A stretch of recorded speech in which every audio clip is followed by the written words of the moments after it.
నువ్వు పొద్దున్నే లేవగానే అద్దంలో చూసుకునే ఆ ముఖం నీదేనా, లేక సమాజం నీకు తగిలించిన ఒక ముసుగా? ఒక్క క్షణం ఆలోచించు. మనం మాట్లాడుతున్న మాటలు మనమేనా? మనం కంటున్న కలలు మనమేనా? లేక పక్కవాడి సక్సెస్ చూసి వాడు బాగున్నాడు కాబట్టి నేను కూడా అలాగే ఉండాలి అని చెప్పేసి మనం వేసుకున్న ఒక కాపీ డ్రెస్సా? ఈ రోజు మనందరినీ వేధిస్తున్న అతి పెద్ద జబ్బు ఒకటి ఉంది. దాని పేరే అనుకరణ, అంటే ఇమిటేషన్.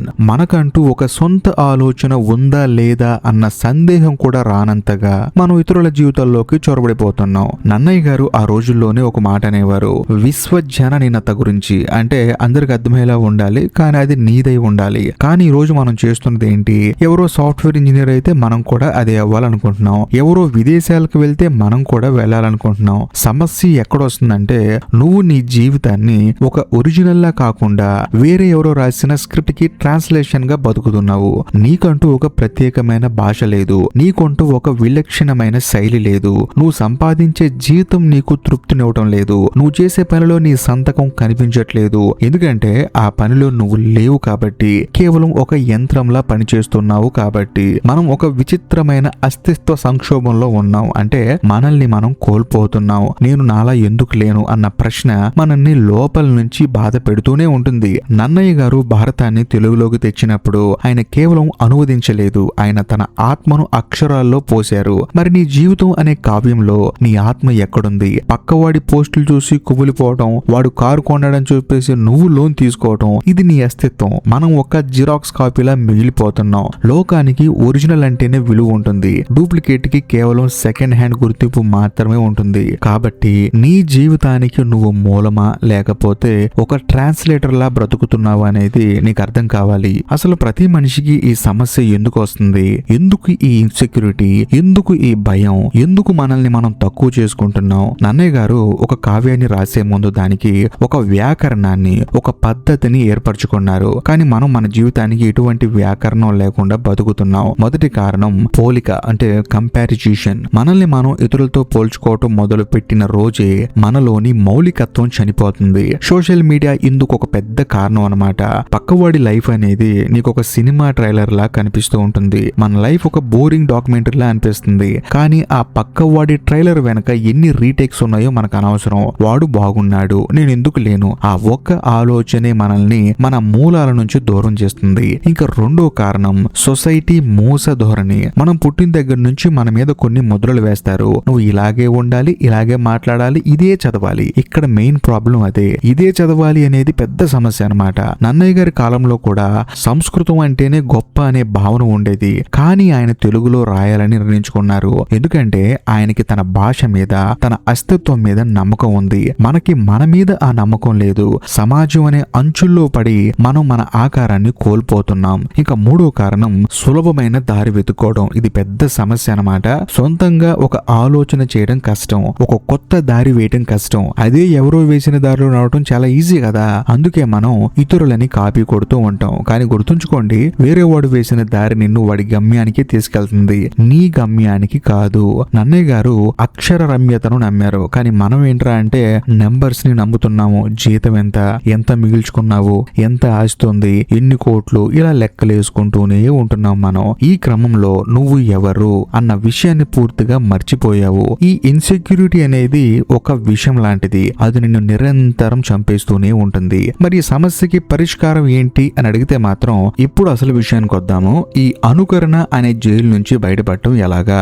మనదైన ఒరిజినాలిటీని మళ్ళీ మనం ఎలా సంపాదించుకోవాలి? ఇక్కడ మనం నన్నయ్య గారి నుంచి ఒక గొప్ప పాఠం నేర్చుకోవాలి. ఆయన భారతాన్ని అనువదించారు, కానీ అది అనువాదంలా అనిపించదు. అది ఒక స్వతంత్ర కావ్యంలా ఉంటుంది. అంటే ఏంటి?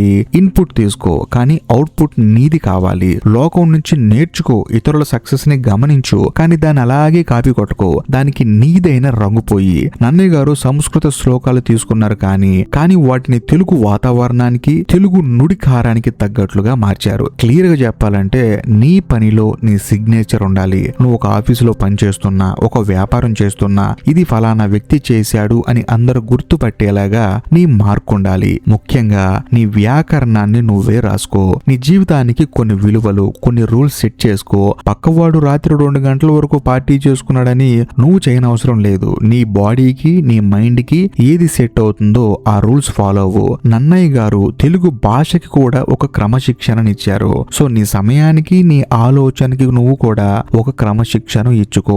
అప్పుడే నీలో ఒక క్లారిటీ వస్తుంది. ఇంకా ముఖ్యంగా మౌలికత్వం అంటే 0 నుంచి మొదలు పెట్టడం కాదు. చాలా మంది ఏమనుకుంటారంటే ఏదైనా కొత్తగా చేయాలంటే అది ప్రపంచంలో ఎవరు చేయనిది అయి ఉండాలని చెప్పేసి అనుకుంటారు. అది తప్పు. ఉన్నదాన్నే నీ కోణంలో చూడటమే మౌలికత్వం. నన్నయ్య గారు కథని మార్చలేదు, కానీ కథ చెప్పే విధానాన్ని మార్చారు. నువ్వు కూడా నీ వృత్తిలో నీ ప్రవృత్తిలో నీదైన శైలిని జోడించు. అంతేకాకుండా భయాన్ని అంగీకరించు. నేను నాలా ఉంటే ఈ లోకం నన్ను ఒప్పుకుంటుందా అన్న భయం అందరికీ ఉంటుంది. నన్నయ్య గారు కూడా ఆ రోజుల్లో సంస్కృత పండితుల మధ్య తెలుగులో రాస్తున్నప్పుడు అదే భయాన్ని ఎదుర్కొని ఉండవచ్చు, కానీ ఆయన వెనక్కి తగ్గలేదు. నీ యూనిక్నెస్ ని లోకం మొదట్లో వెక్కిరించవచ్చు, కానీ చివరికి దాన్ని గౌరవిస్తుంది. ఇంకా కొంచెం క్లియర్ గా చెప్పాలంటే ఈ ప్రయాణం ఇక్కడితో ఆగిపోకూడదు. ఈ రోజే ఇప్పుడే నీ జీవితాన్ని ఒక అనువాదం నుంచి ఒక అద్భుత కావ్యంలా మార్చుకోవాలి.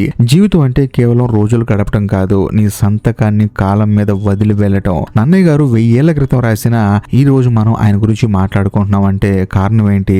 ఆయన తన పనిలో తనని తాను ప్రతిష్ఠించుకున్నారు. నువ్వు చేసే చిన్న పనిలో కూడా నీ మనసును పెట్టు. నువ్వు సంపాదించే రూపాయలు నీ కష్టం ఉండాలి. నువ్వు మాట్లాడే మాటల్లో నీ వ్యక్తిత్వం ఉండాలి. ఎవరినో ఇంప్రెస్ చేయడానికి నీ ముసుగును మార్చుకోమాకు. ఎందుకంటే మన ఒరిజినాలిటీ ఎప్పుడైతే చనిపోతుందో అప్పుడు మనకి పని మీద ఉన్న ఇంట్రెస్ట్ కూడా పోతుంది. కాబట్టి ఒక పనిని ఇంట్రెస్ట్ గా చెయ్యాలంటే ముందు ఆ పనిని మనం గౌరవించాలి, ఆ తర్వాత పనిని ప్రేమించాలి. అసలైన నువ్వు బయటికి వస్తేనే ఈ ప్రపంచానికి ఒక కొత్త వెలుగు వస్తుంది.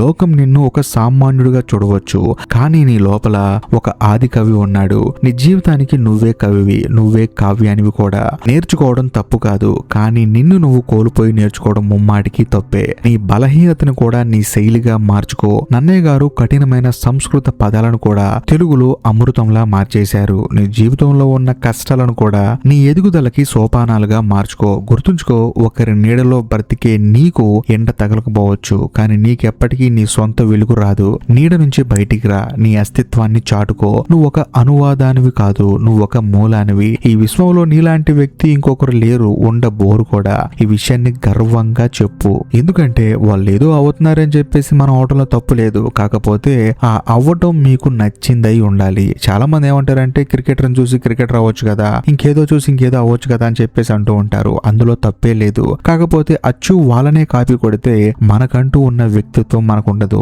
మనలో ఉన్న ఒరిజినాలిటీ అనేది అస్సలు మనకి కనిపించదు. చివరికి మనం ఏమైపోతామంటే జస్ట్ కాపీ కొట్టే ఒక కాపీ మిషన్ లా అయిపోతూ ఉంటాం అనమాట.